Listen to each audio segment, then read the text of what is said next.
Pnawn Far, and a very warm welcome to a very wet Stoke Kai-Ras. Match day 43 for Wrexham. Bristol Rovers making the schlep up from the southwest today. Inigo Calder on side, arriving in North Wales with 6 straight defeats behind them. An opportunity, you feel, for Phil Parkinson and his side to notch off one of the 4 wins that they know will take them into the promised land of the Championship if they can finish off the season in style over the next 4 games. This the first of a double-header over Easter for Parkinson's men. A trip ahead to Blackpool on Monday awaits, but this afternoon it's all about the visit of the gas and whether Wrexham can notch up another home win to add to the 15 they've already banked in the league here this season. Mia Roberts and Andy Morrell are hiding under umbrellas alongside. You know, we've been pretty lucky this year on Matchday Live, folks, haven't we? It's not often that the heavens have opened on us and we've had to get the brollies out, but sadly, Andy, on a nice, seemingly April afternoon, cue the moment. Yeah, well, I thought we were done with coats and brollies and all that for the season. You know, I've had sun cream out this week, and yeah, unfortunately Mary Poppins is back, and looking forward to a decent game, I suppose. Suits you very well, Mary Morrell. The wonders of the British spring. Mia, it was a tough afternoon at Wigan last time out. Neither side probably doing enough to win the game, but as we'll see from the Wrexham team in a few moments' time, the opportunity to put it right and get on the front foot straight away this afternoon. Yeah, they absolutely have to do that, and I think, you know, today's probably the first time this season where I've sort of come into this sort of almost expecting that win. I think you've got to have that bit of arrogance coming up against the side like Bristol Rovers, like you said earlier, Chris. You know, on a run of six defeats in a row, obviously really low on confidence, suddenly find himself in that relegation zone. I think we've got to take full advantage of that today and have that confidence, and hopefully from minute one, you know, really go out with all attacking intent. Well, Phil Parkinson today serves a touchline ban. He picked up his 3rd yellow card in that match against Wigan Athletic, which means he can select the team, and he's hopefully going to join us shortly with his thoughts. He can clearly pick the team, but he will be watching this afternoon's action from the stands. But let's have a look at that 11 who Parkinson has named today, because after naming the same side for 6 consecutive matches, the manager makes 2 alterations to the team who dug out that 0-0 draw at Wigan Athletic. Ryan Barnett, the man on the screen, is one of those. He comes in at right wing back. That means Ryan Longman switches to left wing back and James McLean moves down to the bench. The other change sees a return for Elliot Lee to start in central midfield, coming in for George Dobson, who, as you'll see on screen, also drops to the bench. So 2 very much attacking-looking changes from Phil Parkinson, trying to get on the front foot early, it seems, this afternoon against a struggling Bristol Rovers side who are low on confidence. Andy, your reflections?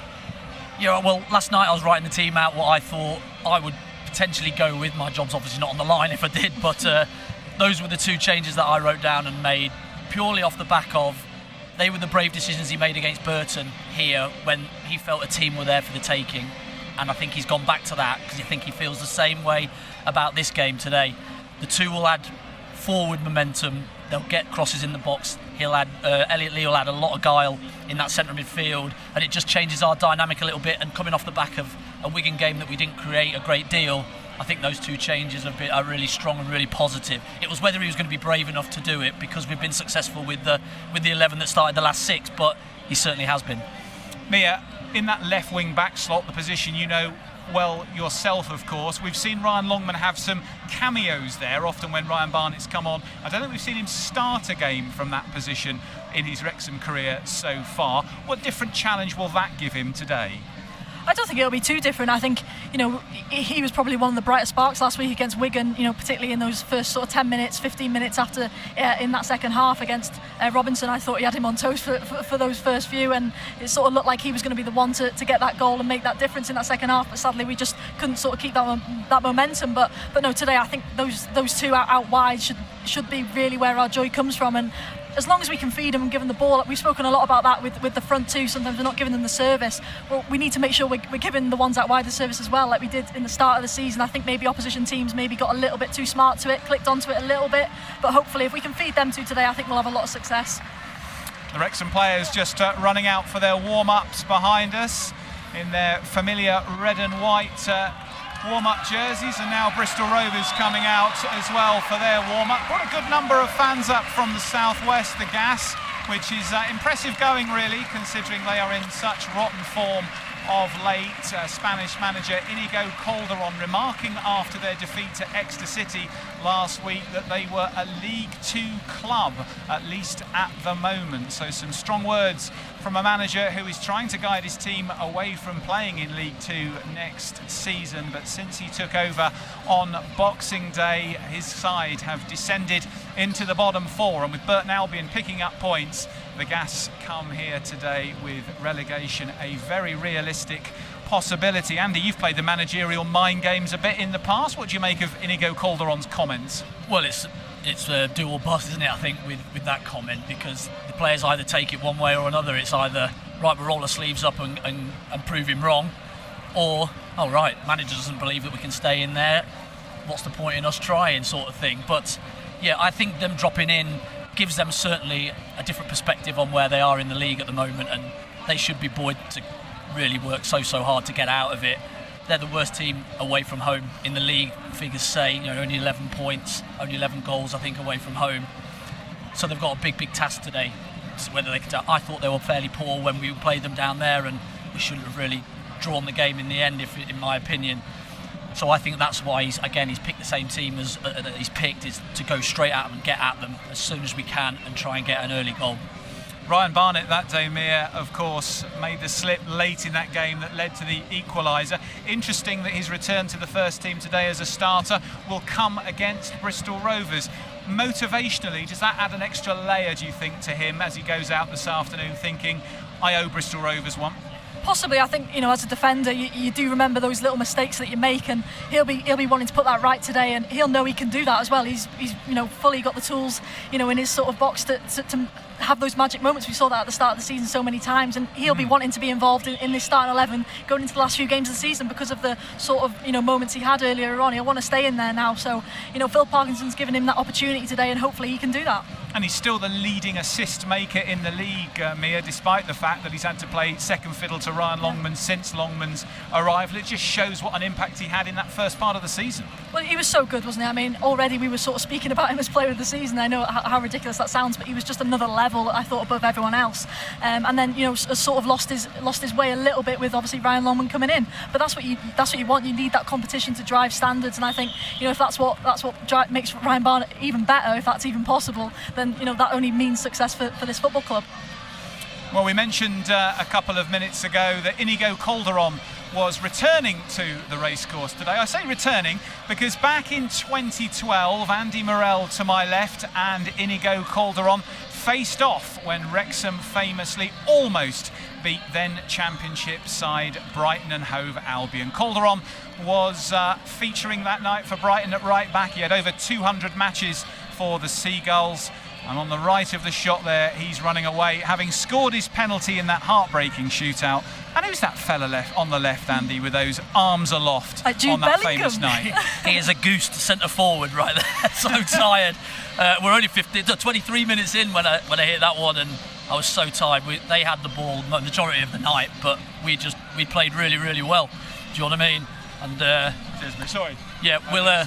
Sorry. That's all right, crack on. Phil, you're a little bit more important than 24 years ago, whatever it was. Oh, right, wow, great picture. It was a great strike that night, Andy. Phil, thank you very much for popping in to join us. Phil Parkinson defying the rain and the wind here at the Stoke Kairas. Phil, a fairly foul afternoon for us to be talking football. Anyone would think it was the middle of November, but a couple of alterations from your side this afternoon. Just talk us through your thinking. Yeah, just Elliot comes in for Dobbo. Dobbo's been great for us. He's a really good player. He's just been plugging away with knock after knock, and I just feel Elliot's ready today. And we just flipped Longy to the left, and I felt Barney's trained great in the last couple of weeks, and he's ready also. Now then, looking ahead at this game, Phil, you're up against a side who've lost 6 matches consecutively. They've dropped into the relegation places. On paper, people would say this is a good team to be facing today at home. How do you see it? Yeah, I think that's a fair comment, but obviously we know they're fighting for their lives, and it's going to be a really, really tough game, like all games are. And I think Bristol Rovers at the start of the season with their recruitment drive, everyone was talking about them being a top 6 team, so it's a bit of a surprise to see where they are, but yeah, obviously we've got to give them the utmost respect, which we will do. When you joined us, we were just reminiscing over Andy coming up against Inigo Calderon a few years ago, more than a few now, when Wrexham played Brighton here in the FA Cup. What sort of philosophy do you think Calderon will bring to the way Bristol Rovers play? I think it's been mixed since he's gone in, if I'm honest with you, because it's always difficult when you take over a club mid-season. They've played out from the back, got caught out a couple of weeks ago against Mansfield, then they've gone more direct, so they're finding a way. And I think any manager who takes the club over in the season, you might have this idealistic view of how you want to play, but it's not about that. It's about playing to win, and be interested to see. Obviously we think there'll be 3 at the back today. They're flipped between a 3 and a 4 in the last few games, but I said to the lads yesterday, it's about what we do. We give a few guidelines of what we feel are elements of their game, but they have changed quite a bit in terms of style and personnel over the last few weeks. And talking of change, just finally, Phil, you're going to have to watch this one from the stands today rather than from the bench. What will that mean for you in terms of an altering role? Yeah, obviously I'm sat just in the lower tier, which is great. Listen, it's 3 bookings throughout the season. It's quite tough not to get booked. I appealed for a throw-in last week. Didn't go out the technical area and got a yellow card, but just got to take it on the chin, and we're well rehearsed in getting messages to the bench. Phil, thanks so much for joining us. All the very best today. Thank you, cheers. Wrexham manager Phil Parkinson, who selected a side today with 2 changes if you're just joining us on Match Day Live from the team who drew 0-0 at Wigan last time out. Elliot Lee coming back into central midfield in place of George Dobson, and Ryan Barnett preferred to James McLean, which sees Ryan Longman switched to left wing back. Phil looking quite relaxed there, Mia, ahead of a game. Perhaps the chance to sit in the stands is giving a different dynamic to the dressing room today. Yeah, possibly. I'm just hoping he doesn't run down these steps and get too involved. But no, yeah, a different one for him today. Not too far away from the dugout, really, so he's not too far away from it all. So, but yeah, good to hear him sounding, relaxed and really ready for it. So, after last week, I think you could tell how disappointed he was, post-match after that Wigan game. So, I think he's obviously had the whole week to prepare for this one, and they'll be right up for this. I think this is normally when we see the sort of best Wrexham performances on the back of a disappointing performance and result. So, I expect a lot today, and hopefully from minute 1, like we say, they come out and do that. Andy, we were chatting a bit with Phil there about Inigo Calderon's footballing philosophy. We know he's well schooled at Brighton, working under Roberto De Zerbi and others. He's got a master's in sports psychology. He's very much a thinking football man. But when you arrive at a club middle of a League One season, you're in the lower third of the table and you lose a few, is there an argument to say you can't be too purist in your football thinking? Because as he starts this afternoon's game, his team are potentially 4 games from relegation. Yeah, well, I think under-18s football is result doesn't matter. It's all about development and moving the players up and getting them into the first team and all that. Whereas when you come into a Bristol Rovers team that have to win, that's a very different dressing room and a very different dynamic, and I think that's really, really difficult. To throw somebody into that as their first managerial job, I think that's so difficult to go in and, 1, put your philosophy, 2, cope with the players and where they're at mentally and how to get the best out of them in such a short space of time. And it's not worked at the moment, has it? They're not going to, the way they're going, they're not going to stay in the division because Burton have got the game in hand and they've got loads better goal difference. So they're up against it now. So I think he's just tried his last throw of the dice really with the old we're a League 2 team to try and see if that just sets a fire under a few of them to get them going a little bit. But so difficult to get your philosophy over in mid-season and have no time to do it. Let's have a look then at the league table. As Andy is mentioning there, it's getting pretty difficult for Bristol Rovers. They need to find something, you think, here this afternoon, because it's Burton Albion who are the team with the momentum in the lower reaches of this division. Burton have got a game in hand on Bristol Rovers, and Bristol Rovers are scrapping hard to try and get away from the bottom of the table. We'll bring that table to you hopefully very shortly, but at the other end of it we know that Wrexham start today's games in second position. They know that 4 wins will do it, and we now get into that stage of the season, Mia, which we looked at a few weeks ago, which was Wrexham's final 4: Bristol Rovers, Blackpool, Charlton, Lincoln, compared to the final 4 of Wycombe, all of whom are in the top 8, and that starts with a tough-looking trip to Bolton Wanderers for Wycombe this afternoon. Yeah, and we've spoken about the run-in a lot, and I think today was probably the one, like I said a bit earlier, the one where you sort of expect that win. I think the other 3 may be a lot tougher. Obviously Blackpool have been in relatively good form, to be fair, in the league, and obviously Charlton, we know that's going to be the big one really a week today. So no, I think it's going to be tough, and obviously we're going to have some eyes today on that Bolton fixture between them and Wycombe. But we saw last week just how quickly it can flip. I mean, obviously without that point we end up in third. There's a point in last week's game where you're second and everything's looking rosy, even though you've only got a point out of that game, and then Wycombe get a last minute winner, and it's again you suddenly going, oh, it's going to be one of those seasons again. But I think fair play to Wycombe, they're really keeping us on our toes. I think they've scored the most goals after the 75th minute so far this season, so it shows they're staying in games and they're keeping that momentum right up to the last. Yep, the run-in is rarely a straightforward affair. That said, of course, Wrexham did finish last season with 5 straight wins to power their way to promotion from League 2 with a little bit to spare. What would Phil Parkinson give for a similar finish in the last 4 games starting this afternoon? Let's have a quick reminder then of those tables, because we can now bring you the tables as we go into today's game before we continue our look ahead. There's the bottom positions. There's Bristol Rovers sitting there in 21st, those 5 L's in a row. There was actually a 6th in the match before that, so they have plummeted from being 9 points clear of the drop zone in mid-March to being in 21st place going into today's matches. Burton Albion are away at Exeter City this afternoon, and that will be another key match to keep an eye on. It does look increasingly like it's 4 from those bottom 5. Let's have a look at the top of the table. And Wrexham's mathematical certainty in the playoffs at least has now been confirmed. Stockport and Charlton can also be mathematically assured of at least a playoff place with victories today. Increasingly looking like 2 to 5 will finish in those places. It's just a question in which order, whereas 6, 7, 8 and 9 are very much scrapping, it seems, for that last position in the playoffs, which is currently occupied by Reading, sitting 6th. Let's have a look at today's games and see how Reading, Leyton Orient, Bolton and Huddersfield might be shaping up as they try and take that final position in the playoff places, and see what else is happening today. So Exeter Burton is the early game at the top there. Birmingham City already champions, but beaten in the Virtue Trophy last weekend. Big congratulations to former Wrexham legend Darren Ferguson for securing a great win against all odds at Wembley, beating Birmingham City by 2-0, his Peterborough United side retaining the Virtue Trophy. So Birmingham face Crawley, Bolton are up against Wycombe, Charlton face Northampton, Huddersfield against Cambridge, who could be relegated today if they lose and other results are not favourable for the U's. Leyton Orient against Barnsley, Peterborough face Stockport County, who won't have given up yet on second place. Reading against Lincoln, Rotherham face Mansfield, Shrewsbury, all but relegated, face Wigan Athletic, Stevenage up against Blackpool, and we know here it's Wrexham against Bristol Rovers. And if we pick Huddersfield Town out in the middle there, I think we all felt around Christmas time that Huddersfield were going to be a serious threat to Wrexham and Wycombe for that second position. It's just not happened for them in the second half of the season, despite some big name signings. What do you think that is? I really don't know.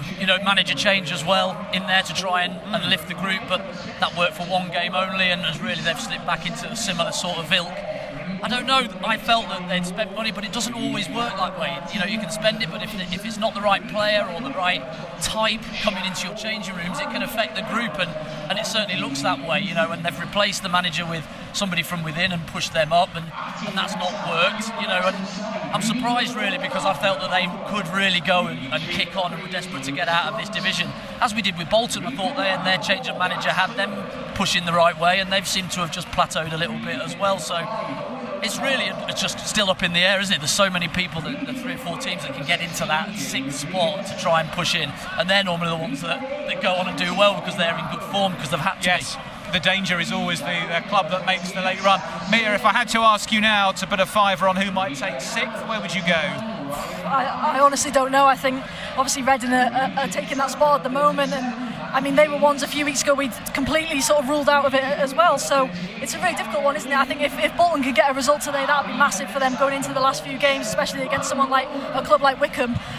So it'll be a really fascinating one. I wouldn't like to put any money down on it, to be honest, Chris. But no, I'm not too sure. Sitting on the fence. Absolutely. Fair enough. It's been an up and down season. Who would want to predict where it goes from here? Well, last week Wrexham made the relatively short trip up the M6 to face Wigan Athletic. The weather was certainly far improved than what we've got at the Stoke Kairas this afternoon, but the match wasn't a classic. Two strikers are over this side of the pitch, and Okonkwo kicks it on the third one that's not got a man, and frustrating. Now here's Asamoah, and he's got a chance to run now at O'Connell. Little step over, cuts inside, curls it just wide. Great effort. Yeah, Wrexham just don't quite step up quick enough on the turnover when Wigan win it back. And then Asamoah has got all sorts of room in that little bit of space.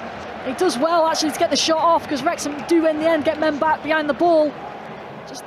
But then when Longman tried to beat Robinson, great tackle. Now Rathbone, great touch, takes it past his man, accelerating forwards. McLean's outside him. Will he play him in? Yes, he does. 3 players attacking the far post. Rathbone waits for the pullback. McLean stands it up. Longman's there, nods it down, edge of the area. Dobson hits the shots just wide, unlucky. Just opens up a big space. Instead of trying to move it a little bit quicker, he's just really decisive in his movement. Then McLean to the back post. We've got 2 players on the edge of the box. Just again, it sits up, doesn't it? And we're not able to take our touch down. And then Dobson's waiting for it, hence why it goes up in the air, because he's got to take it a little bit early. Wrexham at the back, moving it around well. And Brunt carries it forwards, it opens up for him. Good ball, now chance for a cross. Stood into the 6-yard box, falls for Longman, can he hit it? Doesn't sit up for him, he gets on his right foot, dinks it in. Wrexham screaming for handball. Ref gives a corner. He took a long time thinking about that, didn't he? He did. He thought about it. His hands are down by his side, though, aren't they? I don't really know where he can put them, but there's certainly a big shout for it. Longman does ever so well. Maybe he could have took the first time shot on, a difficult position, I suppose. Again, he does that extra little touch. Does hit his arm. McLean is there for the short one and receives it. Rathbone goes round the back. Gets it back from McLean, corner of the box on his right foot, and it's charged down. Asamoah now, can he break away? Knocks it long, look at the pace of Asamoah. He bursts past 2 men, danger here, plays and marks at the far post. Asamoah shoots, good save by Okonkwo. Electric stuff from Asamoah. Wrexham made a bit of a mess of the short corner, and we could have been punished. Okonkwo did well. Yeah, really does well. Arthur Okonkwo in between the sticks, as he's done all season, really. Makes himself big. But what a little bit of pace from Asamoah. I mean, little bit, a lot, I should say. Absolutely skins the 2 Wrexham players. And then Ryan Longman has a decision to make. Does he come? Does he stay with the ones coming into that box? Okonkwo's on the halfway line. And Parkinson's pointing that out. Barnett's got to drop off 30 yards. This is it then. Longman with a long throw. Ref gives the go-ahead. He hurls it into the near post, good distance, flicked on and hacked away from under the bar. Wrexham scrap for it again. Lee in the box is smashed clear, and that is that. The crowd go up. Wigan have earned a goalless draw against Wrexham.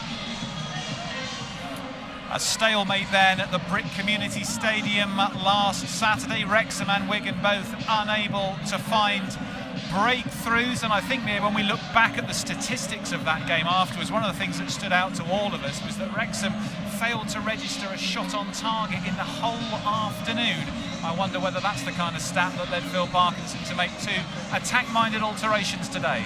I think it definitely will have been part of that, because that was sort of the headline, wasn't it, after the game had finished, that we just didn't really have anything. I think we had 4 shots off target, but I think 2 of them might have been headers from a corner. I think one of them was the Dobson effort from outside the box. Another one I think was a pretty tame blocked shot from Ollie Rathbone. So there just wasn't much creativity at all. But then, saying that, I think as we go across the season as a whole, we haven't necessarily created many big chances. I think pretty much, if you look at that sort of table for big chances created, I think we're pretty mid-table for most shots on target, averaging each game, I think about 3.7. So it's not, it's not like we are a team that are going to create many chances. So I think that's why today he's brought in this different type of player in terms of Elliot Lee in the middle, and then obviously Ryan Barnett, who hopefully, if we can feed, will create those chances. Yeah, but off the back of that, Mia, right? It's actually, looking back at it, it's a good point. I know it's not 3 and what we all wanted, but that point keeps it in our hands. It still keeps us at the top in that second spot. If we'd have lost it with a late goal, then it's in Wycombe's hands because their goal difference is better than ours, and so it keeps it in our hands. It might be that really, really crucial point at the end for us now to come back here, keep it in our hands. We could win it. We could be up on Monday. That's the thought, isn't it? We win 2, they lose 2, and we're up. And so that point may be really, really important. Yeah, absolutely. And Arthur Okonkwo, who got PFA Plans Player of the Month for March, just looking at that save again from Asamoah, Mia, could be so important. Asamoah perhaps could have squared it, but nonetheless going hard at that near post. Okonkwo showing his strength to be able to power that away. Yeah, I think that was the one, watching it back, the option to maybe cut it back inside was the big chance of the game, really, is what he probably should have done. But Arthur's done really well again. I think that takes him up to 17 clean sheets. Incredible. I think he's got to be in the conversation for player of the season, especially after you look at sort of midway through, obviously had the little injury and then came back, wasn't quite right, had to step out of the team for a bit, let Mark Howard come in, and he's come back and done really, really well. And I think that puts him definitely in that conversation. He's been such a big player for us so far this season. I think Longman defends that really well, though. Not being known for his defending, he makes the pass really difficult. You have to go through him, and he could stop that. He lets him go that tighter angle, then goes and presses it. So he's got to really force him into a shot from narrow, which then enables Arthur to cover his angles, really. Arthur Okonkwo retains his place in goal for Wrexham this afternoon, in a team showing 2 changes from the one who drew at Wigan. Well, we've got a chance now to catch up with a player who featured for both of today's clubs. And this afternoon, it's a privilege to have a little bit of time with Gareth Taylor, who started his career at Bristol Rovers before finishing it at Wrexham.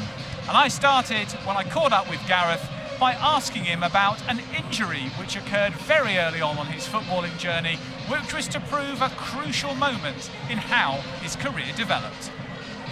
I was released from a youth player at Southampton Football Club, where I had a fantastic time, good 4 years there, and moved back to probably one of my closest clubs in terms of location to where I'm from, which is Weston-super-Mare. Joined Bristol Rovers and got the opportunity under Martin Dobson to make my debut as a centre-back. And then it was a couple of games later, playing for the reserves, that I suffered an anterior cruciate ligament injury. And at that point, at that age, I was 18, 19, it was a real difficult injury to recover from. It wasn't really as well known as it is at the moment. And I changed positions, and it came about because it was basically, the rehab wasn't what it was like it is now. So effectively, the senior players said, well, you can't make tackles because no one's allowed to tackle you in training, go and play up front. And they kind of went from there, really. I did the pre-season up front, myself and Marcus Stewart, and things went from there, really. And that following season, I think we hit 35, 40 goals between us, and got to the Wembley playoff finals, lost in that game to Huddersfield. And probably about 8 games into the following season, there was quite a bit of interest from Crystal Palace. I was still scoring goals, and before I knew it, I was off for over £1 million to Crystal Palace. So Bristol Rovers gave you your break. Gareth gave you your position that you built your career around as a striker. And as you mentioned just now, that gave you the chance to kick on to Crystal Palace, £1.25 million move. And not long after that, you were playing in the Welsh squad. What was it like to suddenly accelerate up through the divisions and find yourself an international player? Yeah, it was great. I mean, it was a really exciting time, but I was really struggling. I didn't really make the best of starts at Crystal Palace. I was playing up front with Dougie Freedman. Again, I went from probably, and this is nothing against Palace as a club, but I went from probably a real family-run club to a very much like Into the Lion's Den. There were some real tough personalities in that dressing room, some real senior pros who would let you know if you weren't doing it. And at that stage, I was still very young. But again, there were some good moments there. I think learned a lot, played with some good players, the likes of Chris Coleman, who was also in the Welsh team at that period. And like you say, made my debut in I think the war was on in Albania in 1995. We literally flew in for this European qualifier and flew back out.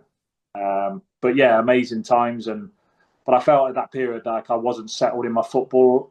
Really difficult then as a striker if you don't make a good start and you're not scoring goals to really establish yourself and made to feel like really valued. So I took the opportunity to go to Sheffield United. Howard Kendall sold the club to me. At the time, we were really struggling down at the foot of the division in the Championship. And I think I signed for the remaining 12 games of that season.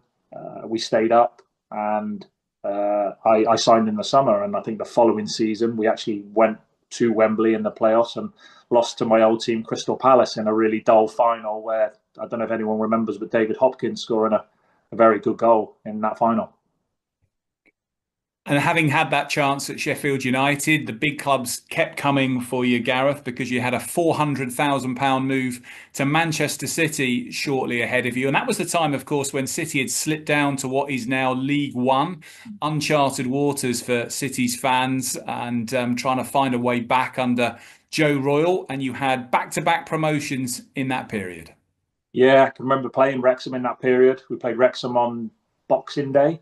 I think we scraped a 1-0 victory. I think 3 days before I'd scored my first goal for the club because I signed in early December and I scored for the club at Main Road against Stoke City, which was a big game. We won the game 2-1 after going a goal down. And remember Gerard Vikins scoring at the racecourse on a real kind of muddy pitch. I think the game was close to being called off, went ahead, and yeah, there were some real goalmouth skirmishes. But remember that time, obviously the racecourse being like bouncing, real big crowd, and really difficult for playing for City at that time because the supporters didn't respect us being in that division. They thought it was when, you players need to get us out of this league. And thankfully we did that. At one point it didn't look like we were going to do it, but we went on a really decent run after that period of games. And then got to the final at Wembley where, at one point against Gillingham in 99, it looked like 2-0 down. I'd just come off the bench. Looked like it wasn't going to go our way, but I played a hand in both goals that we scored. First one was Kevin Horlock, very direct play, flicked on from myself, and very similar for Paul Dickoff's goal as well. And yeah, I've never had such a feeling in that extra time that we played of we're going to win this game. There's no way that we were coming back after being 2-0 down. You could see how deflated Gillingham were. Real tough moment for them playing against our momentum, and we needed penalties to do it, but yeah, fantastic feeling. And then obviously the next season we didn't change the team a hell of a lot. We brought in a couple of players and we got promoted on the final day of the season at Blackburn up to the Premier League. So yeah, it was a fantastic time to have back-to-back promotions, to have played a part in that, to have scored some important goals in the Championship that season as well to get us to the Premier League. And I was coming into my final season, and at that point I was a little bit surplus to requirements for Joe, and he signed Paulo Wanchop and George Weah. So I had a real challenge then to get into the team. And then eventually took a loan move to Burnley, which again, similar to City, I ended up signing for them in the summer under Stan Turnham. June 2009, Gareth, that Dean phoned your mobile. How did you know him? I knew Dean from playing with him for Wales. A great personality. And also we played together at Sheffield United. So, it wasn't like I didn't know who I was talking to when he picked the phone up. And usual Dean, we were on the phone for about 3 hours. And I think it was only at the end of it, he said, "You fancy signing?"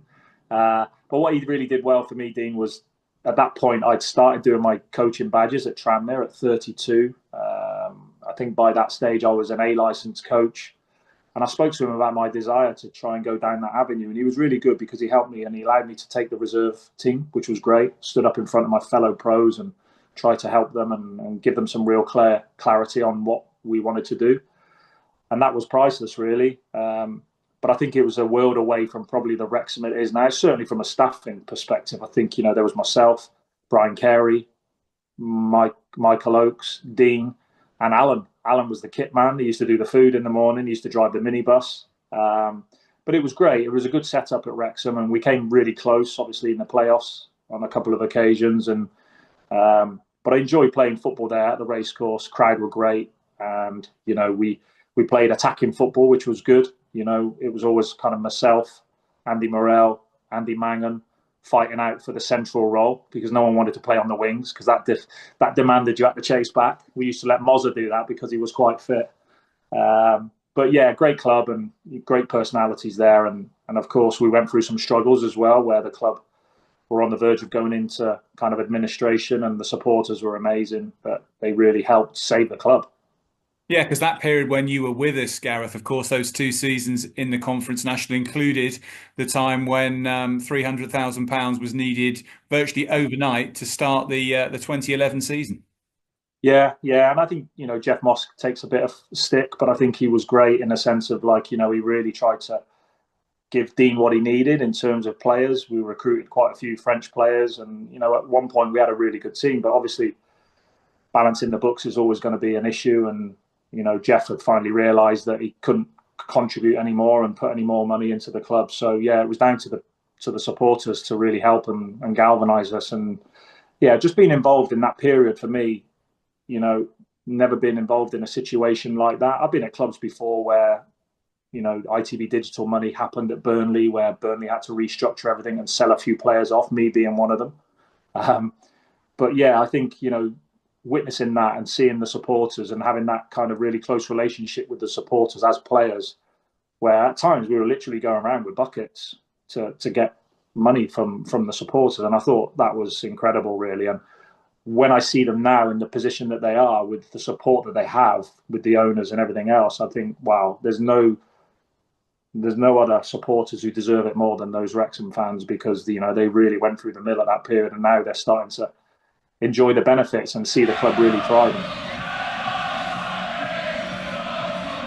Former Bristol Rovers and Wrexham centre forward Gareth Taylor kindly giving a little bit of his time to me earlier this week as we catch up on our latest player who represented both sides. Gareth concluding his playing days here in North Wales, having started out at Bristol Rovers. Mia, a successful coaching career for Gareth followed his playing days, Manchester City Academy, and then a number of trophies with the Man City women's team. As he contemplates his next steps in football, what sort of grounding do you think that gives him in terms of learnings from working with academy players and elite women's players, if he was to potentially then look at a job in the men's game?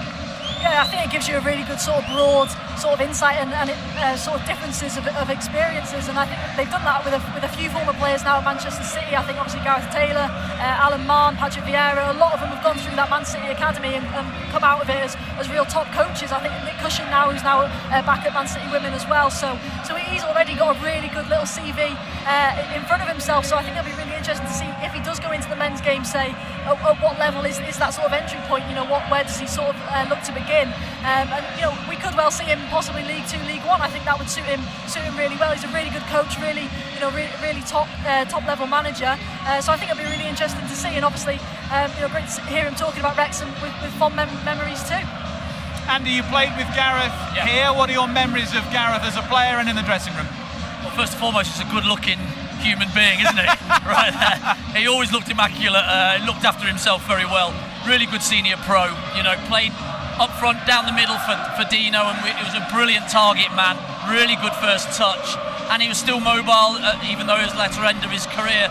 But what he did have was he was really knowledgeable about the game, and he always thought about the changes that Dino was making and why he was doing them, and he was always thinking that side and where he was going to go potentially afterwards. And he's had a fantastic career, and he's pro licensed, women's, Man City, with a lot of really good players. He's had a brilliant career so far, and hopefully he can get back in soon, somewhere where that is, I'm not too sure, but a really good education behind him. I thought it was interesting as well, Andy, that he said he'd starting his coaching badges when he was at Tranmere Rovers, and then Dean gave him the chance to manage the Resis when he was here. I think for a player to have decided that early, I want to coach, really gave him a head start when he was finished as a player, that he wasn't starting from point zero. Yeah, absolutely, and he was really good with the kids as well in the change rooms. All the youngsters, he would always have them, he'd always go over and watch them train after training, and he'd be around them and helping them all with their different bits that they needed to learn, and just little tidbits. And then he did take the reserves, which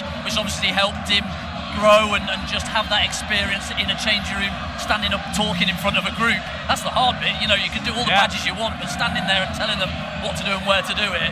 We had Ian Rush here trying to do that, and a lot of it was swear words, I had to say, in that day.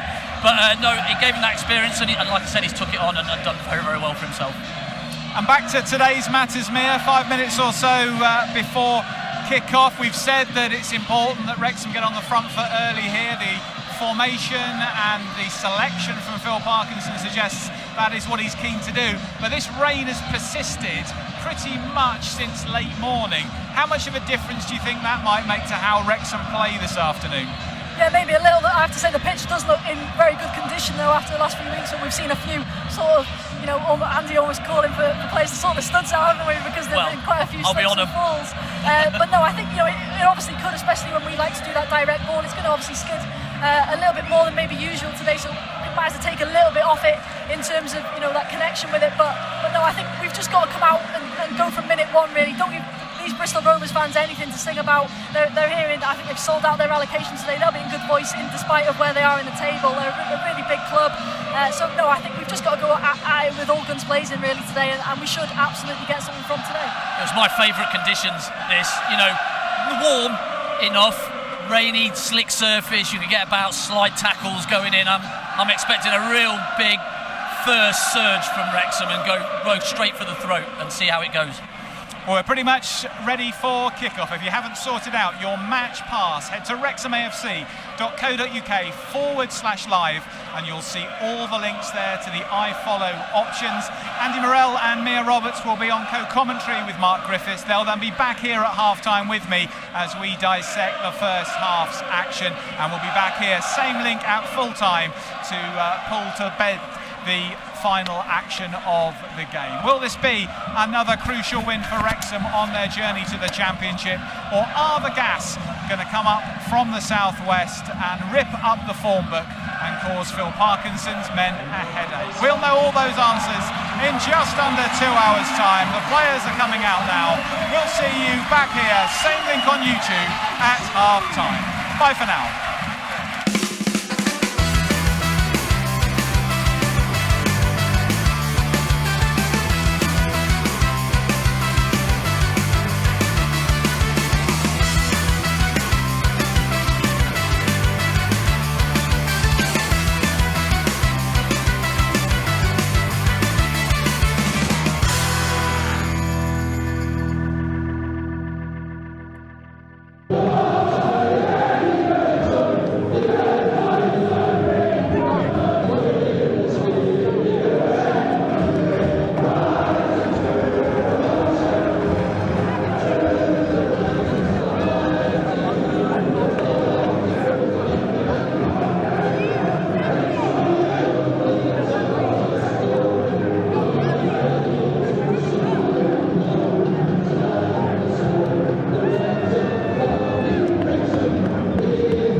Josh Farrell, please contact our nearby school immediately. Thank you. Are we serious?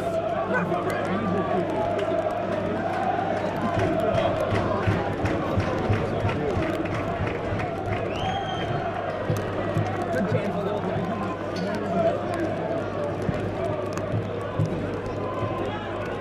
Oh yeah, bro! I love it! Good hustle!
Yeah, Brian. Keep it going.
Mae'r bedwaredd swyddog wedi dynol i fydd yna lleol symor 1 munud ychwanegol. The fourth position is indicated there will be a minimum of 4 minutes, added time 1 minute.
Is on April 26th when Charlton are the visitors for MATCHDAY Rugby 1 match, which will kick off at 5:30 p.m. Tickets will be available via iFollow.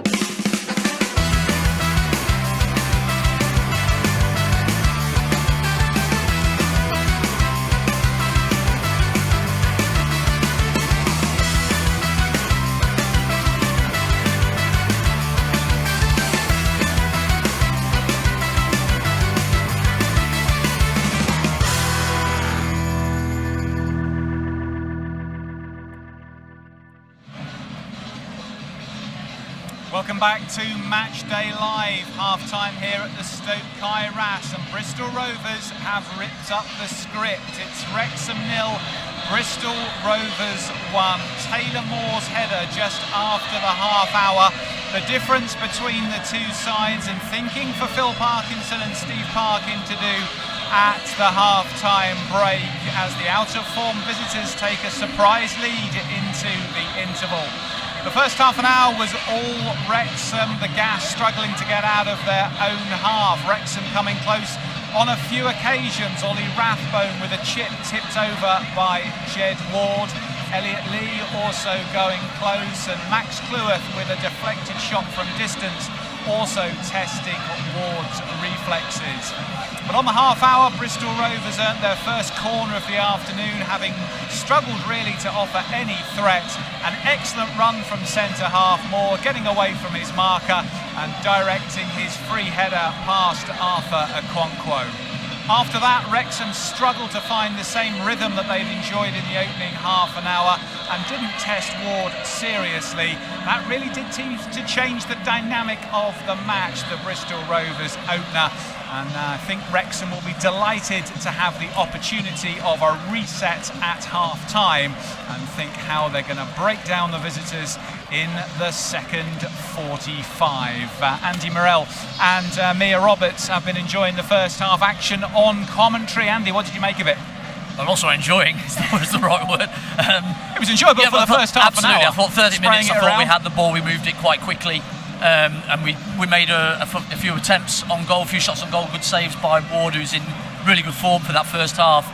And then we just have a lapse at the set piece, the first chance that Bristol get to put in a decent ball into our box, and we concede, and then we just sort of lost our way a little bit. I thought we were a bit more rigid in our formation. We just have to be a little bit more fluid, move these people around, move these defenders around, move the ball quicker, a little bit quicker. If we can move that quicker, the gaps appear a little bit quicker, and it gives those lads the time on the ball then to face up their defenders and go at them 1v1. Mia? Yeah, only probably going to echo what Andy said, really. I think a lot of things come from that decision making, just that few seconds a bit too slow, I think, today. So far, after what was a very good sort of quick start, and you thought, right, this is going to be the perfect reaction that we were all sort of expecting. And then just before we actually conceded the corner, I just think there was a few sort of touches that were just not quite right, just a little bit. I don't know whether it's because we dominated so much that we maybe just get a little bit too comfortable, and I think that is sometimes where we do struggle. When we have a lot of the ball, we're not an in possession side, we're very much an out of possession team, so I think that does cause us problems sometimes. But I think there are positives to take from that first half, and hopefully we're in that dressing room at the moment, they can see that the sort of foundations are there. It's just making sure now we pick up that tempo a little bit, move that ball a little bit quicker, like Andy says, and I think we will have success. It's just about doing that and making sure we make the right decisions. Also, we need to make sure the atmosphere in here isn't too nervy too early on, because I think that doesn't help the players on the pitch, but they've got to make sure equally that they're calm, composed, use their experience that is on the pitch, and hopefully we will get success. I think it's the final ball as well in that final third. We get around that area and we're just behind somebody or just slightly away from somebody. Can we make that one critical pass, that key pass that gets them in a really good position to create that chance? Let's have a look at the statistics then from the first half and see how the data played out as Wrexham tried to find a way through that Bristol Rovers rear guard and looked promising for much of the opening 30 minutes. But in the last part of the opening half, as we were saying, the flow has rather gone differently, and Bristol Rovers very much in the ascendancy since they got that goal. I think we saw the stats for a moment there. We might get them back in a second, I hope, to have a look at how that first half played out statistically. Well, 65% possession, caught there just quickly. That obviously suggests that we've had majority of the ball, which we have. We've dominated the ball. It's just that final bit, that final pass in that final third. Possession here we go for 64%, sorry, to 36. We've got to make it count when we get into those clear areas and those successful crosses. We've had 1 from 14. If we are putting balls into the box, we've got to show good movement, and we've got to have that bravery from the midfielders going in there as well, and thinking and believing that they're going to be able to get on the end of one of these crosses. Sorry, Chris, I totally agree with that point. I think at times we've been a little bit too conservative, particularly with someone like Ollie Rathbone. He needs to go. When Elliot Lee's on that ball, around that sort of area, he needs to make himself available, in and around it. We've got a really strong back three behind him, someone like Matty James as well to sweep up too. I just think we've got to be that little bit braver, in and around their area. Let's have a look at the defensive stats from the opening 45 and see if there are other key statistics that give us an insight into the way that opening half has gone. They're all square in the tackles, 1 count, same for interceptions and blocks, and in fact almost across the board they're pretty even, Stephen, apart from aerial duels where Wrexham are getting the better of those. But I guess, Mia, unless you're being able to feed off winning the aerial duel, there's not a huge amount of point in winning it unless you're going to be able to do something once you've won it. Yeah, exactly. But I think again, Owen O'Connell was superb in that first half. Pretty much won all of his duels, I'm pretty sure. So hopefully, that injury that we saw just at the end of that first half isn't anything too serious. I'm just trying to look around my shoulder to see how intense Dan Scarr's warm up is. I think he's fully kitted up, so I think we kind of can expect him to maybe come on in this second half, and that's not the easiest of jobs to come into in the middle of that back three, especially with how O'Connell's been playing, not only from a defensive point of view winning those aerial battles, but also those balls over the top that he's done well in that first half to Longman as well. Yeah, O'Connell was excellent, Andy, at Wigan last week. I think probably our man of the match at Wigan, admittedly in a team performance that was below par. And again this afternoon he's looked imperious at the back, and Wrexham have got to really guard against conceding a second, because I'm sure they're going to want to get on the front foot early in this second half, and there'll be some strong messages in the dressing room to that effect. But a second goal early for Bristol Rovers, and it's a long way back. Yeah, but I think they'll be front foot. Wrexham again come out and try and take the game to Bristol like we did at the start of the first half, and hopefully I think we've got Humphrey coming under here. And hopefully we can take the game straight to them straight away and try and get on the front foot into that final third and put a few more balls in the box and get a few midfielders in there as well. Thank you very much. Andy Humphrey Carr, Community Director, is going to take Andy's Mary Poppins brolly and pick up the microphone. Thank you very much, Humphrey, for joining us. You brought the weather with you, that was kind. Yes, yeah. Bit of miserable weather for everybody. So that's the state I'm in right now. A state of misery. Now, of course, as a runner next Sunday in the Manchester Marathon, wet conditions often quite favoured by the elite athletes. Of course, a category that you drop easily into nowadays. Yeah, given that I'm not an elite athlete, I hope it's nice and warm and I can have a good sit down here and there around the ways. Yeah, I mean, I suppose it not being too hot would be good. It would stop me from dehydrating too fast. That was a bit of a problem last Sunday. I got very dehydrated, my knee stopped working, that was a problem. So yeah, look, come rain, snow, shine, whatever, I'll get through, like the post. Well, many congratulations for your honorary fellowship announced this week with Wrexham University, honouring you for your work with the Wrexham Miners project. But I know that's only part of the job done in your eyes, I'm sure.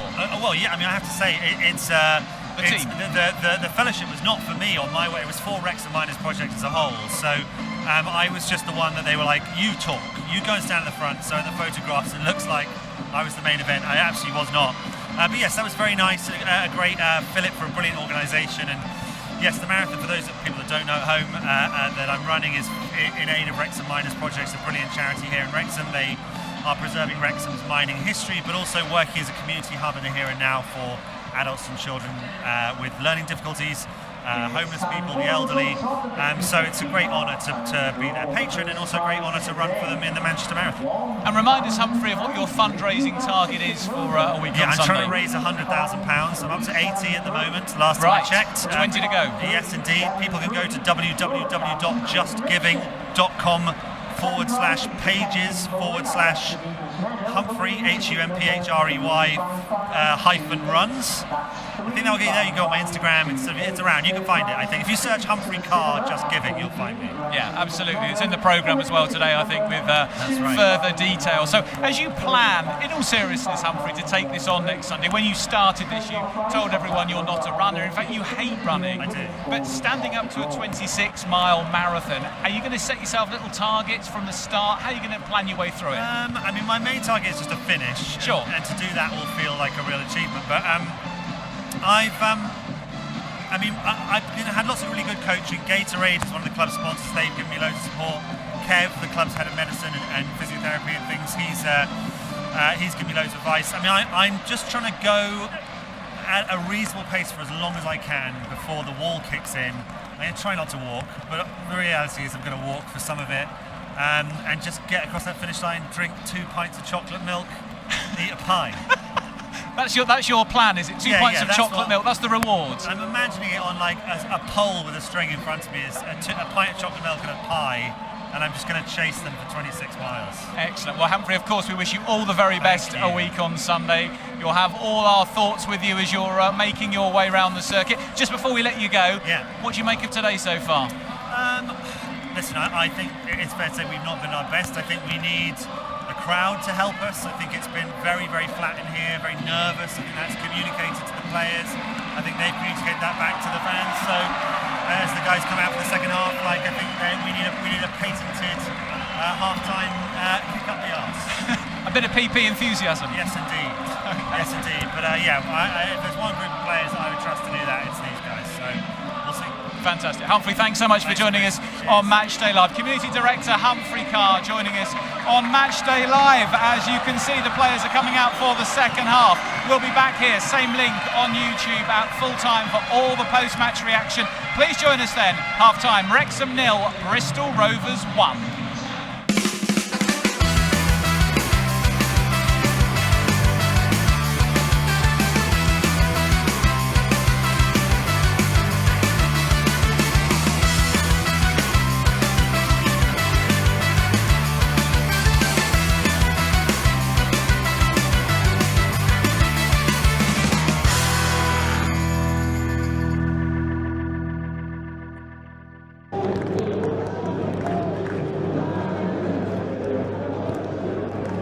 Substitution for Wrexham in the field, number 5, O'Neill Connell.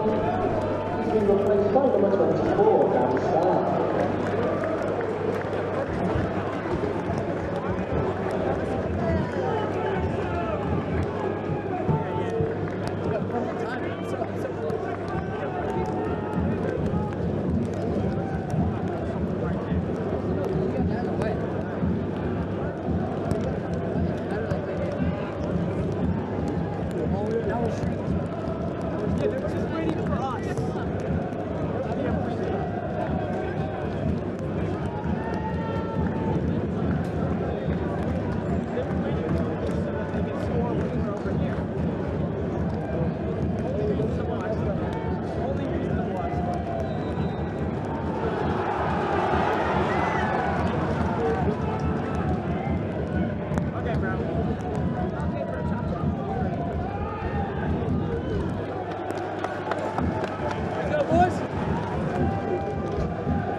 Let's go!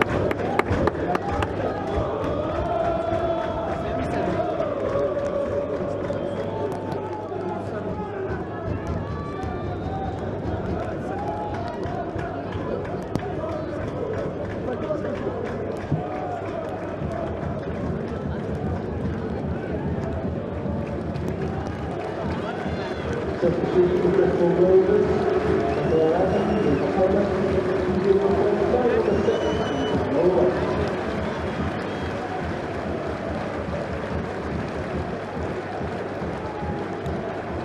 And in the field number 24, Gabriel Bondon. He's been replaced by number 28, Shaq Ford.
substitution for Wrexham, leaving the field number 29, Ryan Barnett. He's been replaced by number 7, number 16, James Rodriguez. He's been replaced by number 26, Stephen Fletcher. Let's go, man! Let's go!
Substitution for Rovers, in the field, number 37, Curtis Shaw. He's being replaced by number 8, Gavin Ward.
Substitution for Wrexham leaving the field, number 3, Lewis Brunt.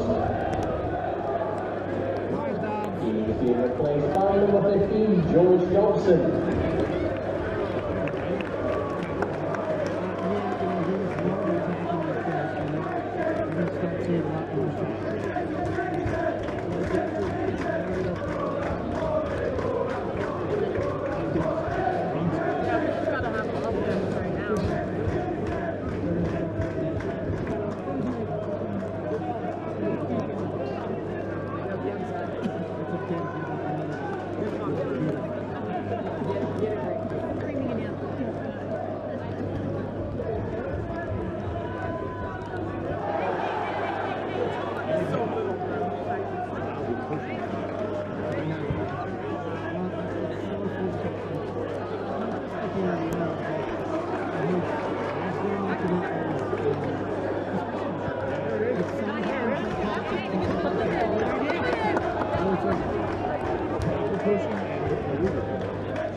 Double substitution for Rovers, leaving the field, number 10, Gareth Taylor. He's been replaced by number 7, Scott Sinclair.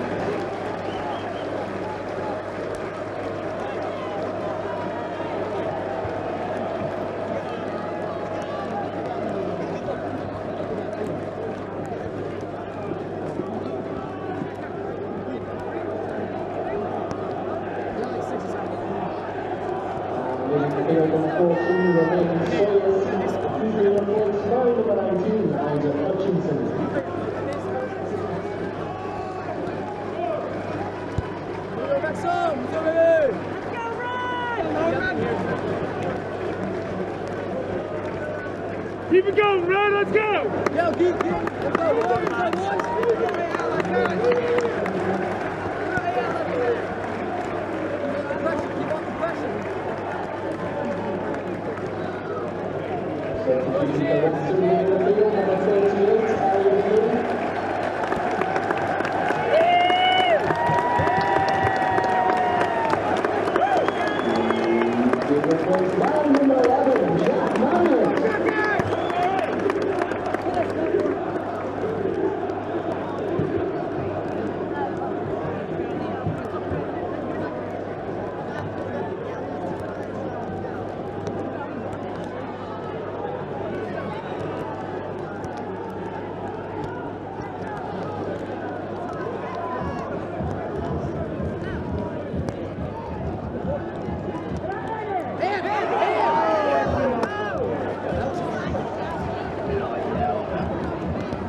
It's also first time at the race course. We love the photos.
Full time here at the Stoke Kairas, and it's finished Wrexham 1, Bristol Rovers 1. Matty James's 77th minute equaliser, bringing parity to the Stoke Kairas. But this was ultimately a frustrating afternoon for Wrexham, which could have significant implications for their promotion hopes. 3 matches to go, of course, still, but Wycombe Wanderers were leading Bolton Wanderers by a 1-0 with just moments left in that match. And if it stays that way, that will mean Wrexham are 2 points behind Wycombe with 3 games to play as we go into the Easter Monday fixtures.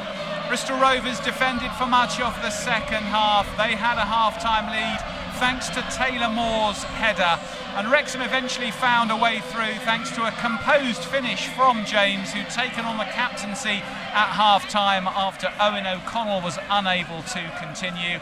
Phil Parkinson made numerous changes in the second half to try and find a way through, but despite every best effort, only James's goal could be registered, and that meant Wrexham having to settle for a point. Mia Roberts and Andy Morrell have been on co-coms with Mark Griffiths all afternoon. Over on iFollow, Mia, your second half reflections. Yeah, I think after Matty James gets that one, I think you think it's more or less a given that we're going to go get the second and get the 3 points and get another really good comeback in what's been a really good season, but it just wasn't meant to be.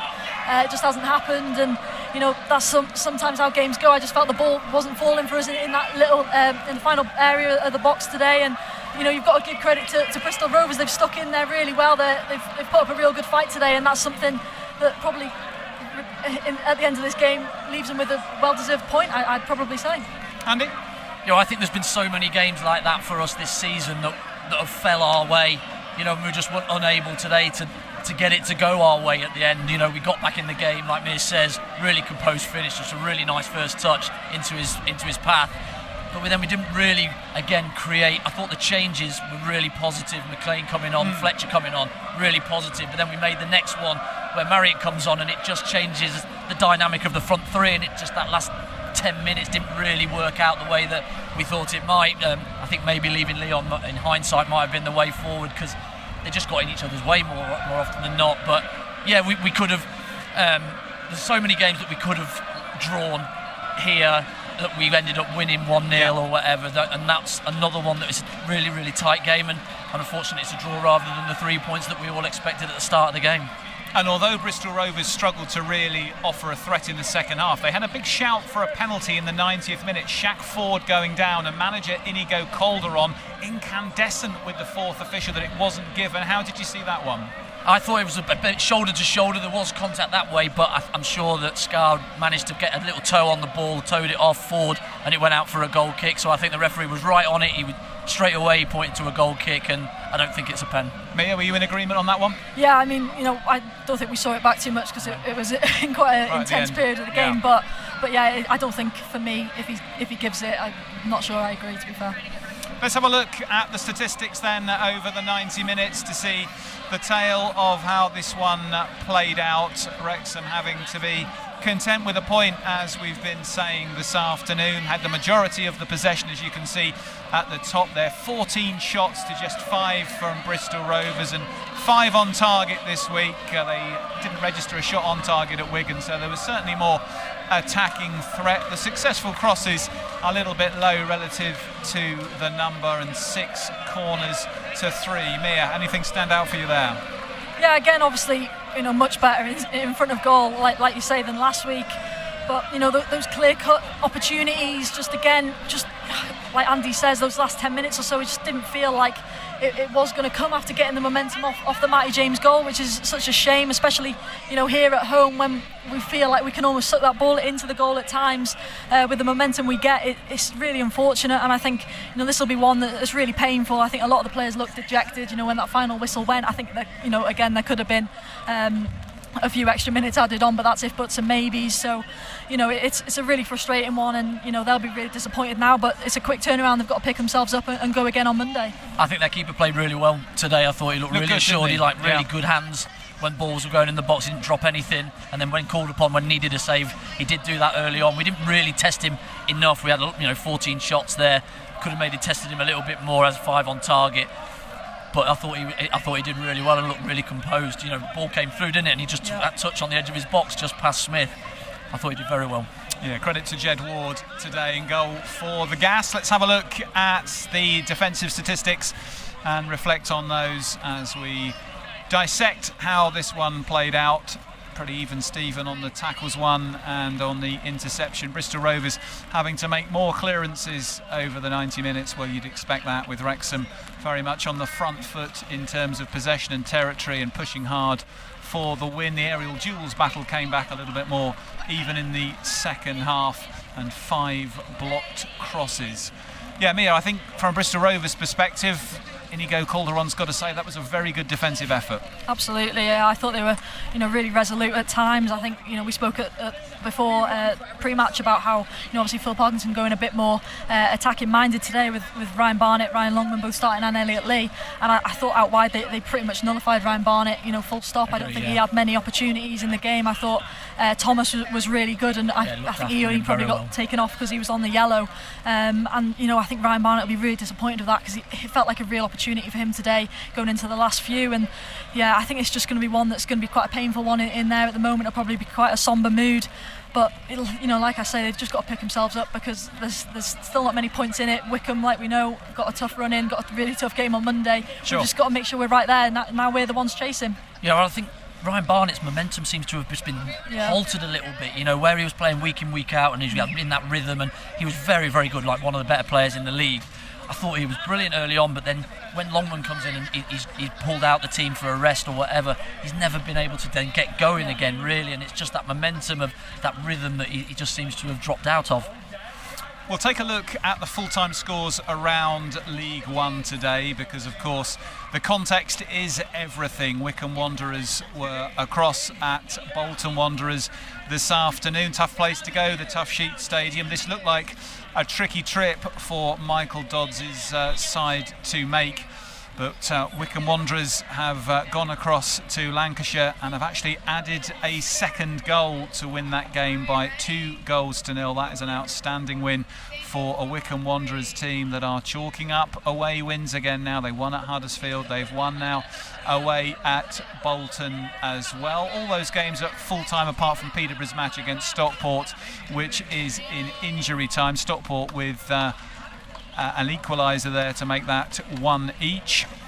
Let's go through the full set of scores. Then Burton Albion picking up another point at Exeter City today. They might be slightly disappointed with that one, Gary Bowes' side, because they've been in great form of late, but that point for them and the point for Bristol Rovers here means it's pretty much as you were for the 4th and 5th bottom sides. Birmingham City drawing a blank against Crawley Town today. Doesn't matter much for Chris Davis' side. They are home and hosed as champions, so a few matches just to give some players a bit of game time, you'd think, for the remaining games. So all square there at St Andrews. Wycombe Wanderers' win against Bolton Wanderers takes them back above Wrexham to second place. We'll confirm all the league standings very shortly for you, but a very good win for Michael Dodds' team to win by 2-0. Charlton Athletic, well, they have yet got a big part to play in deciding who finishes second in this league, and it could still be them potentially. They've beaten Northampton Town by 2-1 at the Valley. That's a big win for the Addicts. They will keep an interest still in that race for second. They've still got Wycombe and Wrexham to play, of course. Huddersfield losing again at home to Cambridge United, whose stay of execution continues under Neil Harris. A 2-1 win there at Huddersfield, whose hopes of making the playoffs get thinner and thinner by the week. They're almost out of contention now. Leyton Orient winning an entertaining game against Barnsley by 4-3. All square, as we said, at London Road between Peterborough and Stockport County. We'll wait for final confirmation on that one. Lincoln City winning 1-0 at Reading, and that's a good win for them, although mid-table is all it will be for the men from Sincil Bank this season. Rotherham 3, Mansfield 3, localish derby that one between the Yorkshire and North Nottinghamshire borders. Entertaining fare for all those at the New York Stadium. Wigan Athletic, that's pretty much secured safety for Ryan Lowe's side, so congratulations to them, and that will condemn Shrewsbury Town to League 2 football next season. Blackpool winning 3-1 at Stevenage. They are next up for Wrexham on Monday, and Steve Bruce's side will still have hopes they could yet get into the conversation for 6th place. So let's have a look at what all that means by examining the top of the League One table. We know that match between Peterborough and Stockport is still in action, but we will assume for now that will remain all square in that particular game. So here we go.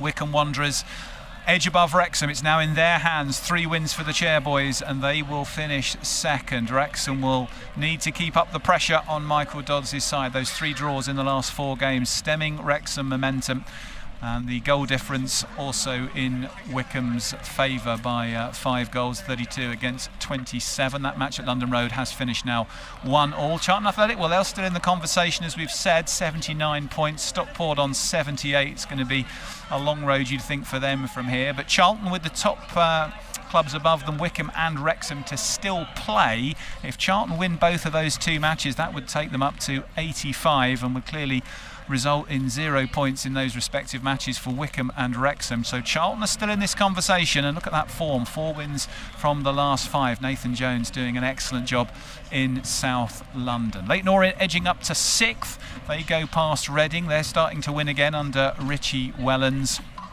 Andy, how do you dissect all that for us? Yeah, not too sure. That's tight, isn't it, right there?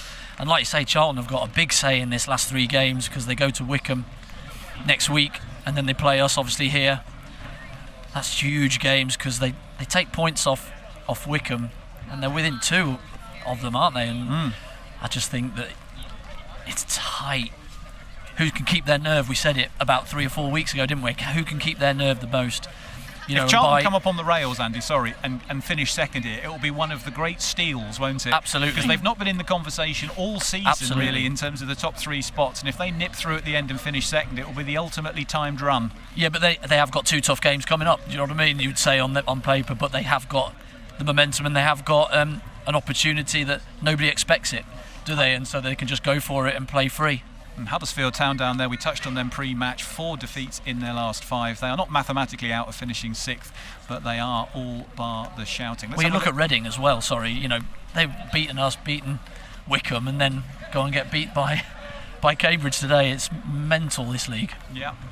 You never know the result that's coming next. Let's have a little look at the bottom placings. As we said, both Bristol Rovers with their draw here and Burton Albion with their draw at Exeter pick up a point. So it's as you were at the bottom. Cambridge are keeping themselves alive with that victory, and Crawley's draw just about keeps them going. But Shrewsbury Town are relegated. They are playing League 2 football next season. They've had a tumultuous season. 3 different managers taking charge down there at Crowd Meadow, and they will be in League 2 next year.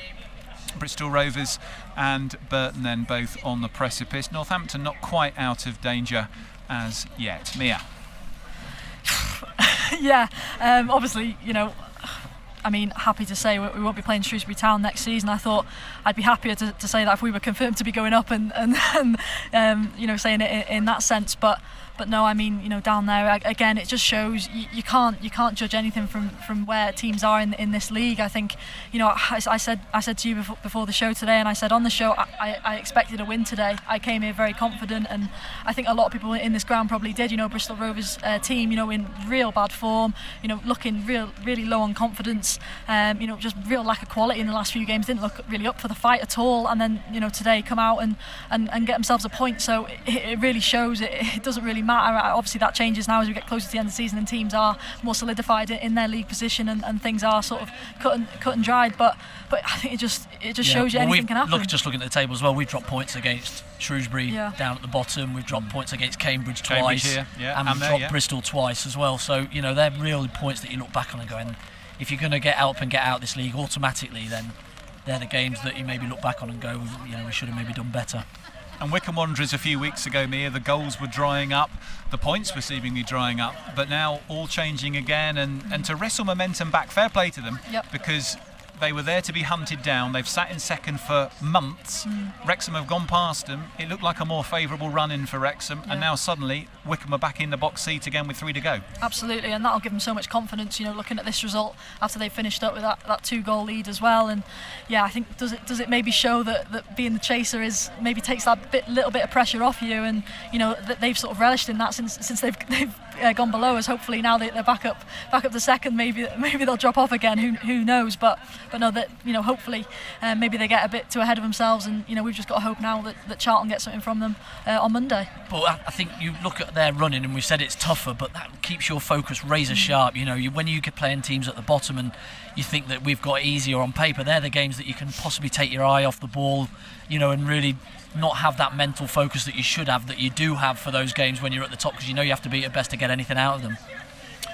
Well, Wrexham are going to have to come from behind again. They've got 3 games to go. Blackpool on Monday. Matchday Live will be there at Bloomfield Road. We'll be heading up to the coast. Well, hopefully the weather will be better, and hopefully Wrexham will be able to pick up 3 points against a Blackpool team who are still in the conversation for 6th place. They've got to come from 10th, but Steve Bruce's team have had a very decent second half of the season, and another win today does mean that they are very much still in the something to play for category. You really want to play teams at this stage of the season who are solidly in mid-table with nothing to fight for, but that won't be the case with Blackpool on Monday. Then it's Charlton at home, and then a trip to Lincoln to finish the season. Let's look ahead then across the division and see who heads where on Easter Monday. As Mia was saying, it's a tasty battle for Wycombe Wanderers on Easter Monday, because they are there at home to Charlton Athletic. That's game of the day undoubtedly in this division at the very bottom of your screen there. Barnsley facing up to Peterborough. Blackpool Wrexham we know about. Bristol Rovers will try and take advantage of a lift in confidence from the point they earned here today by putting away mid-table Stevenage at home. Burton have got Birmingham City at home. That's a game that on paper you wouldn't give them much chance in, but with Birmingham having wrapped up the league and Burton going so well at the moment, they might fancy that could be a good time to get the champions. Cambridge United scrapping for their lives, facing a Leyton Orient team who returned to the playoff spots today. Crawley facing mid-table Exeter. Lincoln against Bolton. Mansfield against Reading, still very much in the playoff conversation, the Royals. Northampton against relegated Shrewsbury. Stockport facing Huddersfield, so a tough one there for Dave Challoner's side, you'd think, although Huddersfield's form of late has been so inconsistent that you'd fancy that Stockport might fancy their chances at home in that one. Wigan safe now at home to Rotherham United. And as we say, game of the day is down at Adams Park, Wycombe against Charlton Athletic. It's hard to know what's the result we'd most want in that bottom game, isn't it? You'd probably say a Charlton win, but maybe a draw would be even better. Yeah, absolutely. Well, not a Wycombe win is what you want, basically. And but I've said it for a few weeks now. We can't rely on Wycombe to slip up. We've got to make sure that we do what we do and make sure we get the points in the bag, because everybody's, like me has alluded to, that expected us to get 3 points today, and it was pretty much how many, and it's just not like that. These games aren't like that, especially at this time of the season, so we've just got to look after ourselves, and I'm sure that's what they're saying in there. It doesn't matter what we can do. If we can go and win 3 of their games, then fair play, they've been brilliant in the last 6 games. We've just got to make sure we win, and we're going in to whether it is the automatic or whether it is the playoffs in some decent form, because at the moment we're just stuttering a little bit. If Wycombe do it, Andy, as well, fair play, because they lost Matt Bloomfield mid-season, talismanic manager, club legend, 500 appearances as a player, lost him to Luton Town, lost a little bit of momentum after he went, but lost then a number of players as well in yes. January to opposite teams as well, so they've had a number of sort of things go against them, and obviously we touched on it a few weeks ago, someone like Mike Dodd's coming in, really inexperienced manager, so yeah, I think what they've done so far is very impressive, and they deserve the plaudits for that. But I totally agree with Andy. We've just got to focus on ourselves. We've had it in our own hands, and sadly now it's a bit out of our own hands. But we've just got to keep winning our games. We know that the experienced boys on that pitch, they know that. The staff in here know that. We've been in this situation before. We just need to grind out these results now. Yeah, that's the most important thing, isn't it? It's got to be 3 wins now and hope. And you think, is it likely that Wycombe are going to win all 3 games? It would make is it likely we are?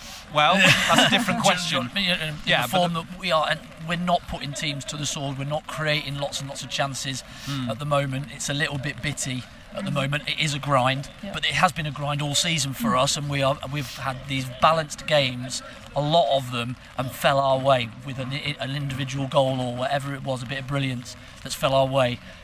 but can we do that for the next 3 and just get them to fall on our side and really put the pressure on Wycombe? If you're just joining us on Matchday Live, welcome. It's finished Wrexham 1, Bristol Rovers 1. Matty James rescuing Wrexham with a very nicely taken goal in the second half to level matters here at the Stoke Kai Ras. Bristol Rovers, though, defended doggedly and got themselves ahead through an excellent Taylor Moore header early in the game, and that was the difference between the sides until James's second goal for the club 13 minutes from the time set Wrexham up for what looked like a high chance in the last quarter of an hour of going on to win the game, but they weren't able to find a way through, and Bristol Rovers end their run of 6 straight defeats by collecting a point which could be priceless for them as manager Inigo Calderon tries to guide them away from danger and keep them in League One. We hope to have reaction from the Wrexham camp coming very soon, so please stay tuned for that. I guess the question as well, Mia, for Phil and for Steve Parkin now will be just managing psychologically the dressing room, because it's going to be an up and down ride. But what we've said all season is when it gets to this part of the season and you do have the setbacks and the rise and fall, experience is so important. Do you think that's going to become ever more so now as we get into these last 3? Yeah, 100%. I think it's always, really important, but especially when you have the knocks, that's when you really need your leaders in that dressing room to stand up and be accountable and get people together. We have got some younger ones in there too who might, after today think, I'm not sure if we can do this, and you've got to pick them up, make sure that mentality changes straight away. Obviously you take things from today, but you've got to just move on very quickly, especially like we say with quick turnaround coming on Monday. 3 games left, you haven't got time to reconsolidate and plan different things and start afresh. You've just got to keep pushing. So no, I think we're in a good position with looking at that squad. I think obviously today a number of things haven't gone our way.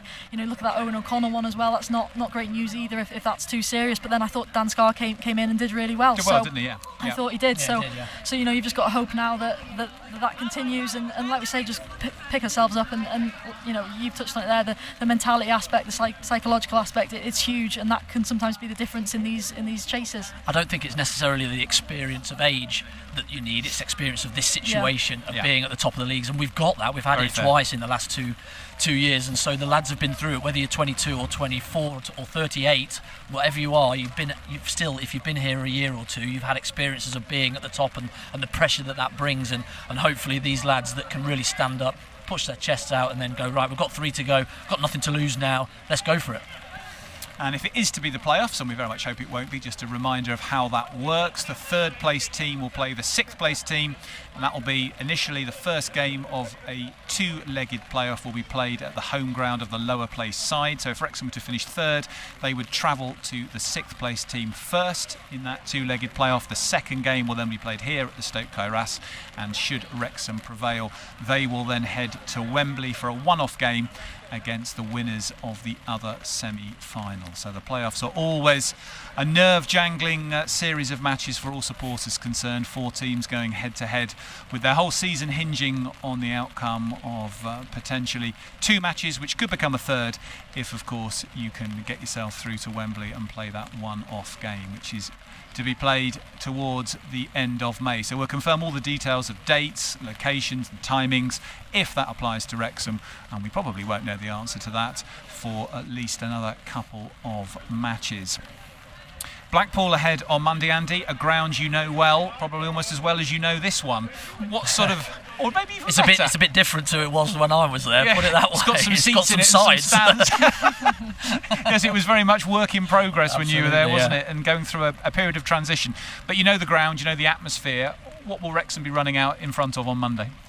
A really good club, and one that's had its moments as well. Obviously getting to the Premier League was ridiculous for a club like Blackpool, but also with the ownership around it, it's very, very similar to where we're stood right now, I think, in the way that they've been run in the past years. But they've got them going. Steve Bruce has definitely got them going, and they're in good form, and like you say, they've still got an outside chance of maybe making it in there. I think the form of Reading and teams around that are probably just a bit too strong, but they've still got a chance. But now there's 4 sides to the ground. It's a really noisy atmosphere when they do get behind their team, and if they do believe that they have got a chance, it will be a great place to go. I think it sold out in hours, didn't it? Seconds. In seconds, yeah. When the tickets came on sale, but it's going to be a brilliant atmosphere. I'm really looking forward to going back up there. I've missed my holiday to go and do this one, so I hope it's better than weather than it is today. That is actually true. Andy Morell's family are on holiday at the moment without him. But that's the kind of commitment we get on Matchday Live. So I couldn't leave you. Mr. Morell. I couldn't leave you. Mia, that will be an occasion, I think, where the Blackpool fans will really try and make it a cauldron, won't they? They will be looking to try and really spoil the party a little bit. They probably felt hard done to here. There was that late penalty when Wrexham prevailed just after Christmas. And I think that will be a lively atmosphere on Monday up there. Yeah, I think it's a really difficult game. That's why I thought today was the one where, you sort of not write it off, but that's what I mean when sort of expecting to win. And I think that's what encouraged the sort of changes and sort of not risk, but bringing in Barnett and Lee in today's game. I think if it's flipped, I'm not sure if he does that. I think he probably keeps it the same. But no, it's a really tough place to go, as Andy alludes to, and a top manager in Steve Bruce as well, and a team who've done brilliantly well since he's come in really good form. And yeah, I think it's a real tough one. That could be a really good battle, but hopefully we need the points, so we've got to go out there and give it our all. Would you change anything, Mia? Would you change the team from today? Yeah.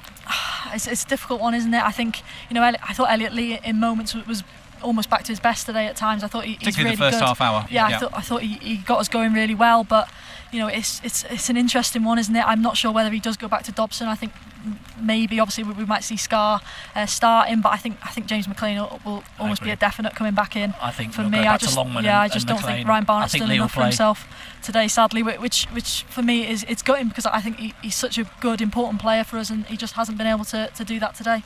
Yeah, I think for an away game, absolutely. I would anticipate that McLean will start. Yeah, I think the question really is the Lee or Dobson choice. I thought Dobson, when he came on, he actually contributed in the run-up play to Matty James's goal. He looked really lively. I've seen that a couple of times. He's come off the bench this season and been quite a game changer in that central midfield role. But yeah, that becomes the difficult question, doesn't it? Because you now think we've got to win every game, but you don't want to throw caution to the wind too soon. You've got to look at... I'm desperate for Rodriguez to play up top with Smith. Yeah. Stay up there. And he's working so hard for the team, and I get that. And he's took it on himself, and I know his running stats are through the roof. Like his high-speed running is top. Even in 70 minutes, he's doing more than some do in 90. So he's putting in the effort. It's great, but he's miles away from goal where I would expect him to be when crosses are raining in the box. And I'd just like him to go and play up aside Smith, and go, right, well, I'm going to leave it up to the rest of them to look after that, and I'm going to be the one that's going to win us the game. And it must be difficult for him to play in that role as well, because he is, through his career, more an out-and-out centre forward, isn't he? So to play in this sort of deep-lying 10 is different for him. Yeah, and I don't know if he's being asked to do that role or whether he's taking it upon himself, but he is just, for me, he's just too far away from Smith to really affect the two centre halves in our build-up play and in our when crosses are coming into our box, and he's sort of finding himself in between, if you like. So he's coming to the ball and it's going over his head into Smith, or he's going long and it's going short, and just finding that he's just go and play 9. Go and play 9. Do what you do when you've done for 20 years in your career. Go and play up with Smith, combine with him, and look to get yourself a goal. Don't worry about defending. That will work itself out.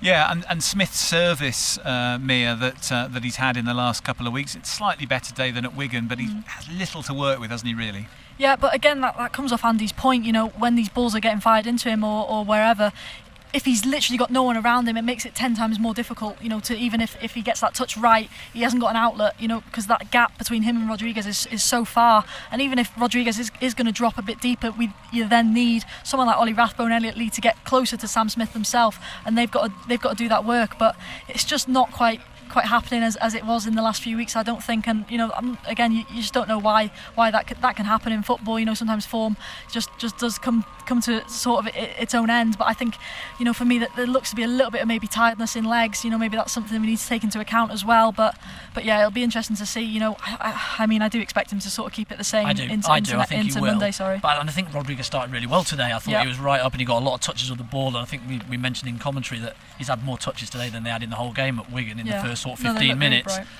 but it's maintaining that and keeping that, and just saying, just trust us to do the job behind you. You just stay and win us the game for us. Andy Mia, thank you very much today. We will see you in Blackpool on Monday. Hopefully with better weather. Hopefully with better weather. Possible trip on the big one. Nice. Or maybe a donkey ride. Up the tower. Candy floss. You know all the haunts, Andy. We'll be drilling you later for where to head. But we'll see you both in Blackpool on Monday for Match Day Live. Well, over a season, it is, of course, a marathon. Many ups, many downs, surprise results, twists and turns. Wrexham have still got every chance of making it into the Championship, but it's out of their hands now. All they can try and do is win their last 3 games and hope that Wycombe Wanderers slip up on the way. Because this afternoon against Bristol Rovers, Wrexham's attack ran out of gas. From all of us here at the Stoke Kairas, diolch yn wylio. We wish you a happy Easter. See you Monday. Goodbye.